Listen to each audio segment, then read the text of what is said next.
जय गौरी नंदन।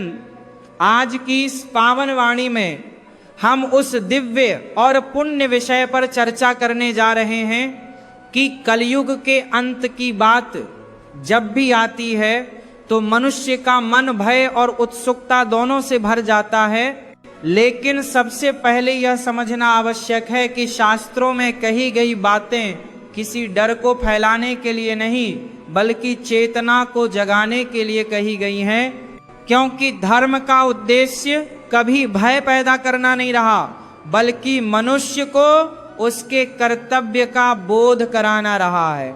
अब ध्यान से सुनिए, कलयुग का अंत कोई एक दिन में होने वाली घटना नहीं बताया गया है बल्कि यह एक लंबी प्रक्रिया है। जैसे किसी वृक्ष की जड़ें धीरे धीरे सूखती हैं और फिर एक दिन वह स्वयं गिर जाता है, वैसे ही युग का अंत भी मनुष्य के आचरण से जुड़ा होता है। शास्त्रों में कहा गया है कि जब सत्य कमजोर होने लगता है और असत्य सामान्य हो जाता है तब युग अपने अंतिम चरण में प्रवेश करता है। इसका अर्थ ये नहीं कि सब कुछ एक साथ नष्ट हो जाएगा, बल्कि इसका अर्थ यह है कि मनुष्य का विवेक धीरे धीरे शिथिल होने लगता है। जब मनुष्य सही और गलत में अंतर करना छोड़ देता है तब अधर्म को बल मिलता है, और यही कलयुग की सबसे बड़ी पहचान बताई गई है। अब यह भी समझना आवश्यक है कि कलयुग में कोई राक्षस बाहर से नहीं आता बल्कि राक्षसी प्रवृत्तियां मनुष्य के भीतर ही जन्म लेती हैं। जब लोभ आवश्यकता बन जाता है, जब अहंकार स्वाभिमान कहलाने लगता है और जब छल को बुद्धिमानी समझा जाने लगता है तब समाज भीतर से टूटने लगता है। शास्त्रों में यह भी कहा गया है कि कलयुग का अंत आकाश से आग बरसने से नहीं बल्कि मनुष्य के भीतर करुणा समाप्त होने से शुरू होता है, क्योंकि जिस समाज में करुणा नहीं रहती वह समाज स्वयं ही अपने विनाश का मार्ग तैयार कर लेता है। अब ध्यान दीजिए, युगों के परिवर्तन को समझने के लिए यह जानना जरूरी है कि युग केवल समय की गणना नहीं होते बल्कि चेतना की अवस्था होते हैं। सतयुग में सत्य स्वभाव था, त्रेता में सत्य प्रयास बन गया, द्वापर में सत्य संघर्ष बन गया और कलयुग में सत्य परीक्षा बन गया। इसका अर्थ यह है कि कलयुग में सत्य पर चलना कठिन है लेकिन असंभव नहीं। इसलिए यह कहना कि कलयुग केवल अंधकार है यह अधूरा सत्य है, क्योंकि जहां अंधकार गहरा होता है वहीं दीपक की आवश्यकता सबसे अधिक होती है।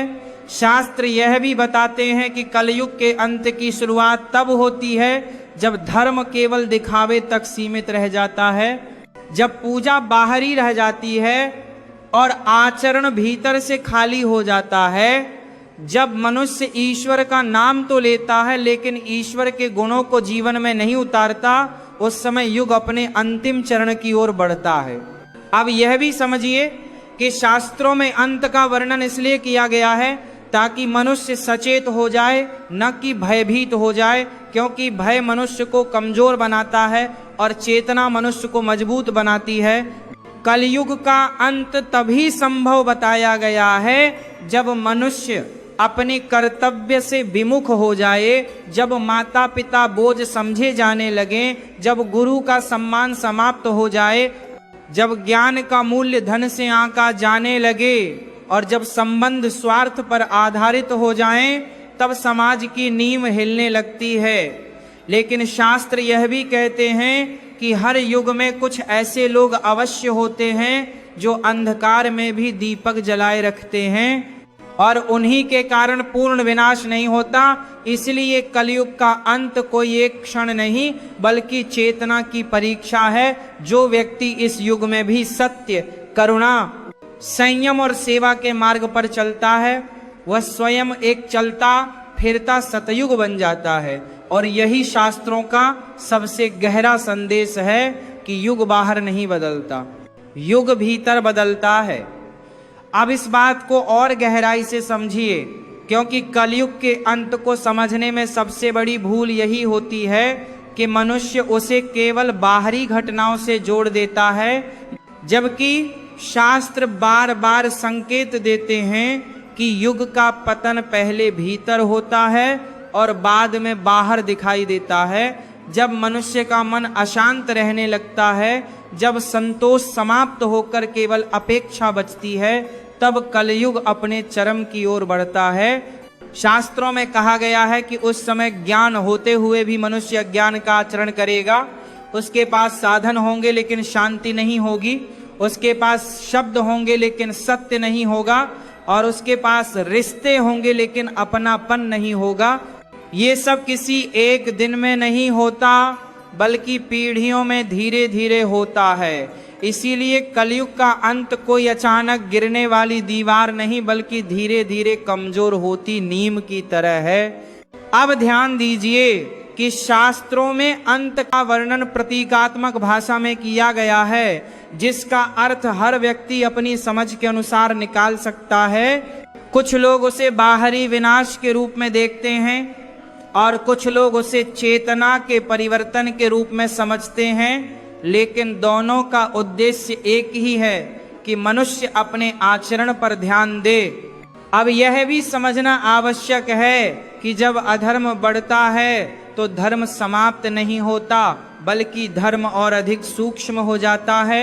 जैसे नदी सूखने पर जल भूमि के भीतर चला जाता है लेकिन समाप्त नहीं होता, उसी प्रकार कलयुग के अंतिम चरण में धर्म शोर नहीं करता, बल्कि मौन में कार्य करता है।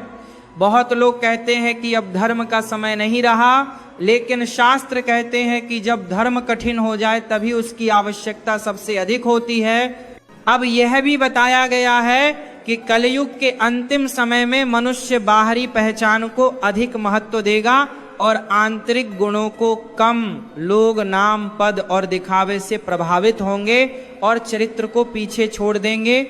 यही कारण है कि सत्य बोलने वाला कमजोर समझा जाएगा और छल करने वाला चतुर। लेकिन शास्त्र यह भी कहते हैं कि ऐसा समय स्वयं अपनी सीमा तय करता है, क्योंकि जब असंतुलन बढ़ता है तब प्रकृति स्वयं संतुलन की प्रक्रिया शुरू कर देती है। ये कोई दंड नहीं, बल्कि व्यवस्था का नियम है। परिवर्तन की प्रक्रिया शुरू होती है। अब यह समझना बहुत आवश्यक है कि कलयुग के अंत का अर्थ मानव जाति का पूर्ण नाश नहीं बताया गया है, बल्कि चेतना के एक चरण का समाप्त होना बताया गया है। क्योंकि युग बदलते हैं लेकिन जीवन चलता रहता है। अब यह भी ध्यान दीजिए कि शास्त्र बार बार यह कहते हैं कि कलयुग में साधारण कर्म भी बड़ा फल देते हैं, क्योंकि कठिन समय में किया गया छोटा धर्म भी बहुत मूल्यवान होता है। इसलिए यह युग केवल पतन का नहीं, बल्कि परीक्षा का युग है। जो इस परीक्षा में करुणा, सत्य और संयम को नहीं छोड़ता, वही अगले प्रकाश के लिए पात्र बनता है। अब कई लोग पूछते हैं कि क्या हम उस अंत को रोक सकते हैं?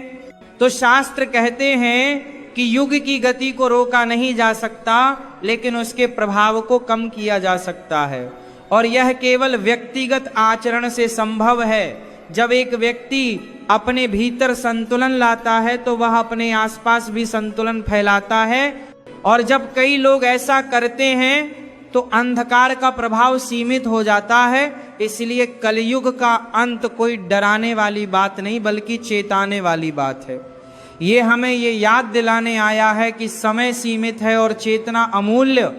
अब ये बात मन में बिठा लीजिए कि शास्त्रों का उद्देश्य कभी यह नहीं रहा कि मनुष्य भविष्य से डरे, बल्कि यह रहा है कि वह वर्तमान को सुधार ले। क्योंकि जो व्यक्ति अपने वर्तमान को शुद्ध कर लेता है, उसके लिए किसी भी युग का अंत भयावह नहीं होता। उसके लिए हर परिवर्तन एक नए अवसर की तरह होता है।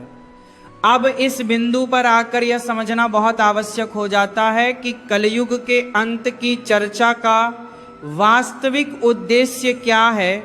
क्योंकि यदि मनुष्य केवल अंत के विचार में उलझ जाए और अपने वर्तमान को भूल जाए, तो वह शास्त्रों के संदेश को ठीक से नहीं समझ पाता। शास्त्र ये नहीं कहते कि मनुष्य बैठकर अंत की प्रतीक्षा करे, बल्कि यह कहते हैं कि मनुष्य अपने जीवन को ऐसा बनाए कि किसी भी परिवर्तन के समय वह संतुलित रह सके, क्योंकि युग का परिवर्तन बाहर से नहीं बल्कि भीतर से अनुभव होता है। जब मनुष्य का मन भय से मुक्त होकर विवेक से संचालित होने लगता है, तभी वह युग की कठिनाइयों से प्रभावित नहीं होता। अब ध्यान दीजिए कि कलयुग में सबसे बड़ा संघर्ष बाहरी नहीं बल्कि आंतरिक बताया गया है। मनुष्य अपने ही विचारों, इच्छाओं और अपेक्षाओं से थक जाता है। जब इच्छाएं सीमित नहीं रहती तब अशांति बढ़ती है, और अशांतियों और अपेक्षाओं से थक जाता है। जब इच्छाएं सीमित नहीं रहती तब अशांति बढ़ती है, और अशांति ही कलयुग की वास्तविक पीड़ा है। शास्त्रों में यह भी कहा गया है कि अंतिम चरण में मनुष्य को बहुत कुछ मिलेगा, लेकिन तृप्ति बहुत कम होगी, क्योंकि तृप्ति साधनों से नहीं बल्कि संतोष से आती है। और जब संतोष खो जाता है तब मनुष्य हर युग में दुखी हो सकता है। 2000 पर बाद नामात मनुष्य को अब यह भी समझिए कि कलयुग का अंत किसी विशेष स्थान पर नहीं बल्कि हर व्यक्ति के जीवन में अलग अलग समय पर घटित होता है। जब कोई व्यक्ति अपने भीतर के अंधकार को पहचान लेता है और उसे सुधारने का प्रयास करता है, तब उसके लिए कलयुग वहीं समाप्त होने लगता है। और जब कोई व्यक्ति अपने भीतर के अंधकार को ही सत्य मान लेता है, तब उसके लिए कलयुग और गहरा हो जाता है। इसलिए शास्त्र कहते हैं कि युग बाहर नहीं बदलता, युग की अनुभूति बदलती है। अब यह भी कहा गया है कि कलयुग के समय में मौन सबसे बड़ा साधन है। जब शब्द अधिक हो जाते हैं और अर्थ कम हो जाता है, तब मौन मनुष्य को भीतर की ओर ले जाता है। इसी कारण संतों ने कहा है कि कम बोलो लेकिन सत्य बोलो, कम चाहो लेकिन शुद्ध चाहो, क्योंकि अधिकता ही असंतुलन की जड़ है।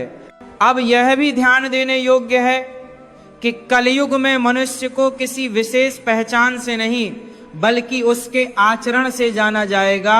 बाहरी वेश, नाम या परंपरा उतनी महत्वपूर्ण नहीं रहेगी जितना कि उसका व्यवहार। यही कारण है कि शास्त्र आचरण को सबसे बड़ा धर्म मानते हैं। अब यह भी समझिए कि कलयुग का अंत पूर्ण अंधकार नहीं बल्कि एक नए संतुलन की शुरुआत के रूप में बताया गया है।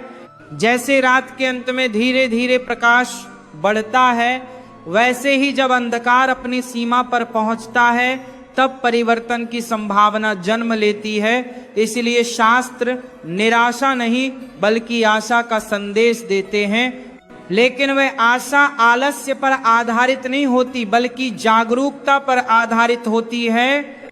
जो व्यक्ति ये समझ लेता है कि उसका प्रत्येक कर्म केवल उसका निजी नहीं बल्कि पूरे समाज को प्रभावित करता है, वही व्यक्ति इस युग की सबसे बड़ी साधना कर रहा होता है। इस युग की अब अंत में यही कहा गया है कि कलयुग के अंत से डरने के बजाय कलयुग में सही ढंग से जीना सीखो, क्योंकि जो व्यक्ति कठिन समय में भी धर्म, करुणा और संयम को नहीं छोड़ता, वही वास्तव में युग की परीक्षा में सफल होता है, और उसके लिए कोई अंत विनाश नहीं। अब अंत में बस इतना ही समझ लेना पर्याप्त है कि कलयुग का अंत कोई ऐसा क्षण नहीं है जिसे देखकर कहा जा सके कि अब सब कुछ समाप्त हो गया, बल्कि यह एक ऐसी अवस्था है जिसमें मनुष्य से उसका विवेक पूछा जाता है।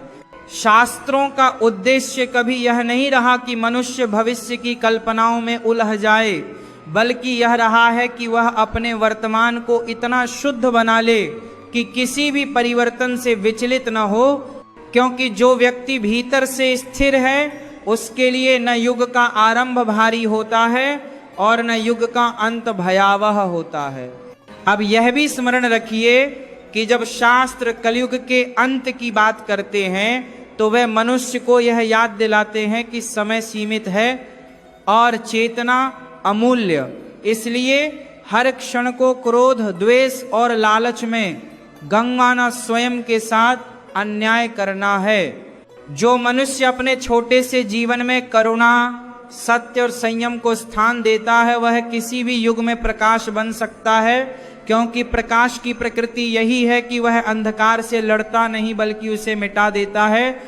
इसीलिए कलयुग के अंत की चर्चा को डर की तरह नहीं बल्कि जागरण की तरह सुनना चाहिए। ये हमें ये सिखाने आई है कि जब चारों ओर असंतुलन दिखाई दे तब अपने भीतर संतुलन बनाए रखना ही सबसे बड़ा धर्म है। अब यह भी जान लीजिए कि परिवर्तन से डरने वाला मनुष्य ही सबसे अधिक दुखी होता है और परिवर्तन को स्वीकार करने वाला मनुष्य ही सबसे अधिक शांत रहता है, क्योंकि जीवन का स्वभाव ही परिवर्तन है और युग उसी परिवर्तन का विस्तार है। इसलिए जो व्यक्ति यह समझ लेता है कि हर अंत अपने भीतर एक नई शुरुआत छुपाए हुए है, उसके लिए कोई भी युग निराशा नहीं लाता।